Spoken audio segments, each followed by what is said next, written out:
The following is a review of the quarterly Pharmaceutical Insider Intelligence Report from Comply FDA.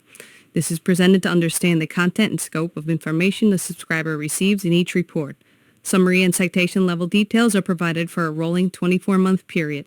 Reports cover all major elements of the 21 CFR 211 pharmaceutical regulations. Additional COVID-related regulatory activity has been added as part of continually updating reports. Each report contains active links to all 21 CFR 211 pharmaceutical regulations, eliminating the need to navigate the FDA site, and is an excellent tool for training and knowledge updates. The following slides include charts and graphs for all pharmaceutical regulatory activity for the 24-month report period, including citation level details.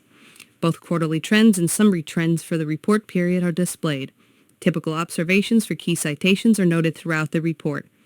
Current newsletter subscribers have used the report to prepare for audits, evaluate risk, use trends to prioritize areas of opportunity and regulatory exposure, train associates, benchmark competitors' regulatory activity, and promote a culture of quality and compliance. In the following pages, you will see the pharmaceutical CGMP definitions, active links to all Code of Federal Regulation categories, all Pharmaceutical 211 regulations. Of special note are active links to all warning letters for the 2-year report period.